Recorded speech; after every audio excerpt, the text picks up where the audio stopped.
இயேசு உங்களை நேசிக்கிறார். பிரியமானவர்களே, இந்த நாளில் ஆண்டவர் நம்மளோடு பேசும்படியே வேதத்திலிருந்து சில வசனங்களை கூட வாசித்து ஆண்டவர் நம்மளோடு பேசுகிற, ஆண்டவர் நம்ம கற்றுக் கொடுக்கக்கூடிய இந்த கடைசி காலத்தில் நாம் அறிந்து கொள்ளக்கூடிய முக்கியமான காரியங்களை ஆண்டவர் நம்மளோடு ஈடுபடுவாராக. அது லூக்காவின் புஸ்தகம் 14வது அதிகாரம் 19வது வசனம் இப்படியாக சொல்லுகிறது. ஐஸ்வர்யமுள்ள ஒரு மனுஷன் இருந்தான். அவன் இரத்தாம்பரமும் வெளியேறப்பட்ட வஸ்திரமும் தரித்து அனுதினமும் சம்பரமாய் வாழ்ந்து கொண்டிருந்தான். ஒரு செல்வந்தனை குறித்து இந்த வேதத்தில் அநேக நேரங்களில் நம்ம வாசித்து இருக்கிறோம். ஆனால் சாதாரணமாக இதை வாசித்து விட்டு நாம் கடந்து செல்கிறவராய் இருக்கிறோம். பிரியமானவர்களே, அதற்கு கீழாக லாசரு என்னும் பேர் கொண்ட ஒரு தரித்திரனும் இருந்தான். அவன் பருக்கள் நிறைந்தவனாய் அந்த ஐஸ்வர்யவானுடைய வாசல் அருகே கிடந்தான். அவனுடைய மேஜையில் இருந்து விழும் துணிக்கி ஒளியினாலே தன் பசியை ஆற்றிக்கொள்ள ஆசையாய் இருந்தான். நாய்கள் வந்து அவன் பருக்களை நக்கிற்று. இப்ப எவ்வளவுக்கு ஒரு எளிமையான ஒரு மனிதன் பாருங்க. ஒரு பெரிய செல்வந்தன், கோடீஸ்வரர், அதாவது மல்டி மில்லியனர் அப்படின்னு வச்சுக்கோங்களேன். அப்படிப்பட்ட ஒரு மனிதனையும் சாதாரணமாக ரோட்ல அவன் வீட்டு வாசல்ல ஏதாவது சாப்பாடு அவன் வீட்டில இருந்து கிடைக்குமா, கீழே விழுகிற துணிக்கைகளை பொறுத்து தான் என்னுடைய பசியை ஆற்றுவதற்கு நான் ஆசையுள்ளவராக இருக்கிறேன் என்று சொல்லத்தக்கதான ஒரு மனிதனையும் வேதத்தில் எழுதி வைக்கப்பட்டிருக்கிற பிரியமானவர்களே, அதில் பாருங்க, அவனுடைய மேஜிலிருந்து பின்பு அந்த தரித்திரன் மரித்து தேவதூதரால் ஆபிரகாமுடைய மடியிலே கொண்டு போய் விடப்பட்டான். பின்பு உடனே இந்த ரெண்டு காரியத்தை ஆண்டவர் சொல்லிட்டு, பின்பு அந்த தரித்திரன் மரித்து போகிறான். உடனே தேவதூதர்களால் ஆபிரகாமின் மடியிலே கொண்டு போய் என்ன செய்யப்படுறான்? விடப்படுகிறான். பாருங்க, ரெண்டு இடத்துலையுமே. அப்புறம் பாருங்க, ஐஸ்வர்யவான் மரித்து அடக்கம் பண்ணப்பட்டான்.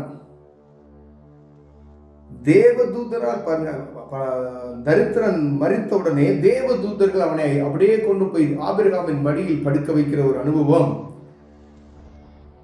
ஐஸ்வர்யவானும் மரித்து அடக்கம் பண்ணப்பட்டான். பாதாளத்திலே அவன் வேதனைப்படுகிற போது தன் கண்களை ஏறெடுத்து தூரத்தில் ஆபிரகாமை அவன் மடியிலே லாசரவை கண்டான். டைரக்டா அவன் என்ன செய்யறான்? எப்படி போடுனா, அந்த ஐஸ்வர்யவான் மரிக்கப்பட்டதுமே பாதாளத்திலே நேரா மரித்து அடக்கம் பண்ணப்பட்டதுமே பாதாளத்துக்கு போனதாக சொல்லப்படுகிறது. அவன் ஏறெடுத்து தன் கண்களை பார்க்கும் பொழுது அங்கு தூரத்தில் ஆபிரகாமினுடைய மடியிலே லாசரு தேற்றப்படுகிற ஒரு காரியத்தை ஆண்டவர் எழுதி வைத்திருக்கிறார். பிரியமானவர்களே, அப்படியானால் வேத புத்தகம் நமக்கு தெளிவாய் கற்றுக் கொடுத்திருக்கிறது. பாதாளம் அங்கு ஆபிரகாமின் மடி, நரகம் மோட்சம், இந்த ரெண்டு காரியத்தையும் ஆண்டவர் நமக்கு தெளிவாக இதில் சொல்லப்பட்டிருக்கிறது நாம் பார்க்க முடிகிறது. அப்ப ரெண்டு பேரும் வேதனைப்படுகிற போது அவன் கண்களை ஏறெடுத்து பார்க்கிறான். தூரத்திலே ஆபிரகாமினுடைய மடியிலே லாசரு தேற்றப்படுகிறதை பார்க்கிறான். பாருங்க, இந்த ரெண்டு காரியம், ஒன்னு நரகத்துக்கு போகணும், ஒன்னு பரலோகத்துக்கு போகணுன்ற காரியத்தை நாம் அறிந்திருக்கிறோம். பின்பு அங்கு நடக்கிற ஒரு இது பாருங்களேன். இந்த வேதனையின் கொடுமை நிமித்தமாய் அவன் என்ன செய்யறான்? ஆபிரகாம் கிட்ட பேசக்கூடிய ஒரு உரையாடல் இந்த இடத்துல நடக்கிறது.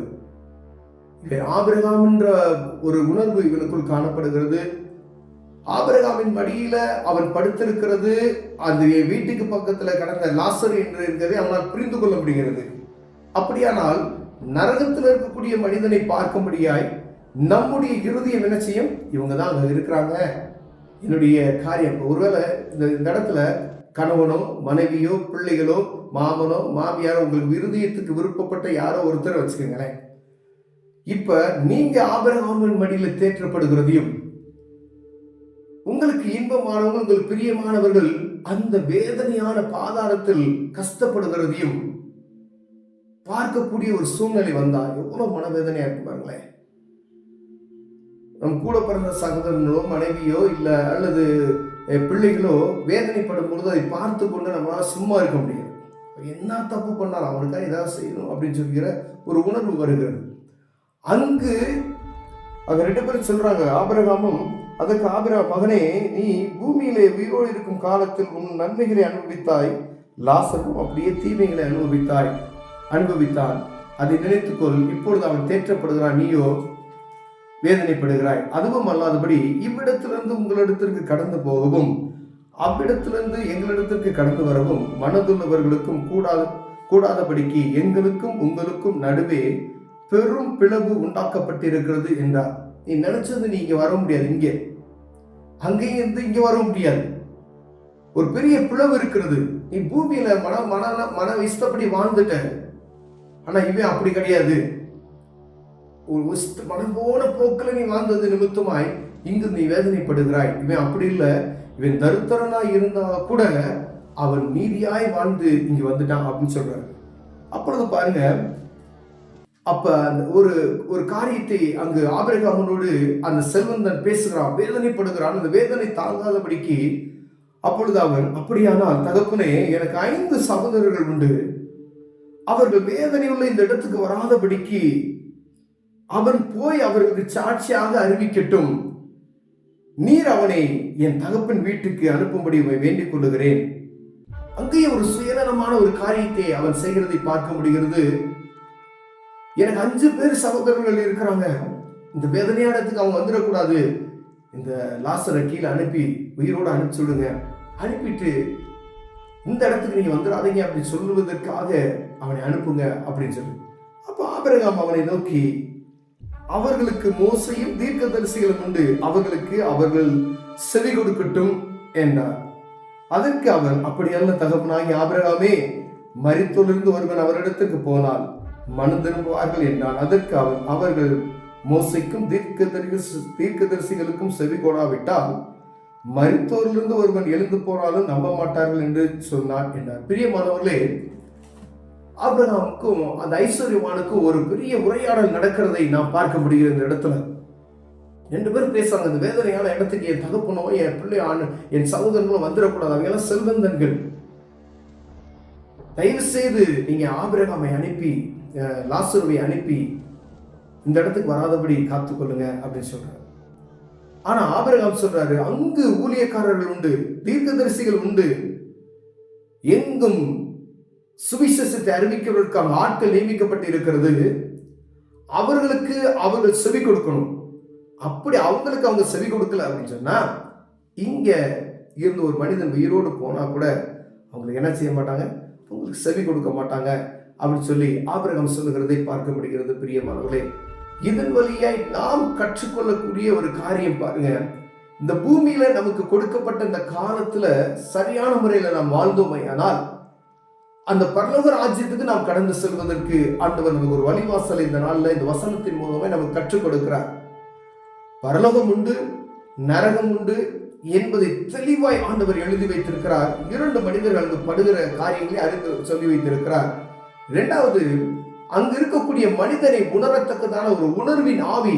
ஒருவேளை ஆன்மா அங்க போனாலும் அங்கு எரிகிறது, அங்கு வேதனைப்படுகிறது. இவன் தான் ஆபிரகாமின் மடியில் தேற்றப்படுகிறவர், இவர்தான் என்பதை அவர்கள் உணர்ந்து கொள்ளக்கூடிய பேசக்கூடிய ஒரு காரியத்தை வேதம் எழுதி வைத்திருக்கிறது. பிரியமானவர்களே, ஒருவேளை அந்த நரகத்தில் காரியத்துல நமக்கு பிரியமானவர்கள், இந்த பூமியில யாரை நம்ம நேசிக்கிறோமோ அவங்க போய் அந்த இடத்துல இருந்தாலும் எவ்வளவு மன வேதனையா இருக்கும். ஒருவேளை அந்த பூமியில நமக்கு கொடுக்கப்பட்ட நாட்கள் 50 வருடம், 60 வருடம், 70 வருடம், 80 வருடம், அதிகபட்சமாய் 100 வருடம், அதெல்லாம் வேதனையும் சஞ்சலமாய் இருக்கும் என்று வேதம் சொல்லுகிறது.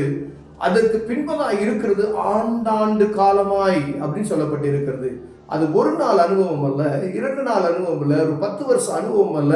இங்க பூமியில நமக்கு கொடுக்கப்பட்ட ஆயுசு காலம் 100 வருஷம் அனுபவம் அல்ல, ஆண்டாண்டு காலமாக என்று வேதம் சொல்லுகிறது. பிரியமானவர்கள், அப்ப ஒரு நாள் அனுபவத்தை, ஒரு நெருப்பு நம்ம மேல கையில சூடுபட்டா தாங்க முடியல.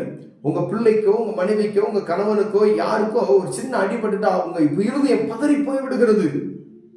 ஆனா ஆண்டாண்டு காலம் இந்த காட்சியை பார்க்கக்கூடிய ஒரு இருதயத்தை உங்க மனக்கண் முன்பதை கொண்டு வாங்களே.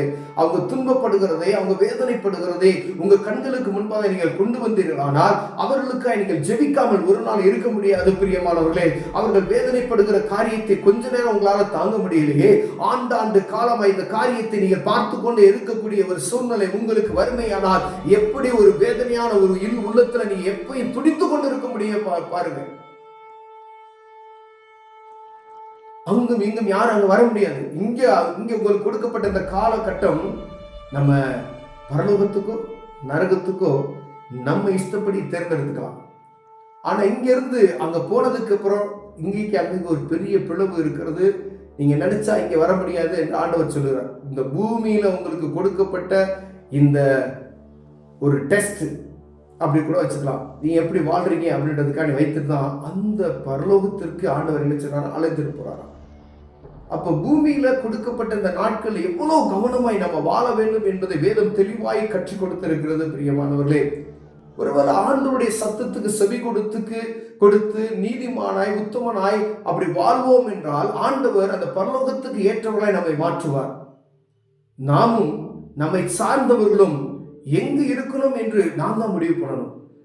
ஒருவேளை எல்லாரும் பெரியவங்க சொல்றாங்க, பாவம் செய்யாத, நரகத்துக்கு போயிடுவ அப்படின்னு சொல்றாங்க.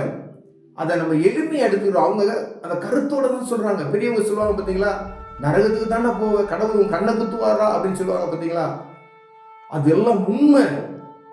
இந்த நரகம் என்பது வேதனையான இடம், அங்க புழுசாகாது. வேதம் எழுதியிருக்கிறது தெளிவாக. ஆண்டாண்டு காலமாக இந்த வேதனையை நாம் அனுபவித்துக் கொண்டே இருக்கக்கூடிய ஒரு சூழ்நிலைக்கு நேரம் நாம் தள்ளப்படுவோம். பிரியமானவர்களே, ரொம்ப எச்சரிக்கையா இருக்கும்படி ஆண்டவர் உங்களோட என்னோட பேசுகிறார். உங்க பிரியமானவர்களை நம்ம இழந்து போனோமால் எவ்வளவு வேதனைப்படுவோம் பாருங்க. ஒருவேளை சின்ன காய் இந்த இடத்துல பட்டா நம்மளை தாங்க முடியலையே.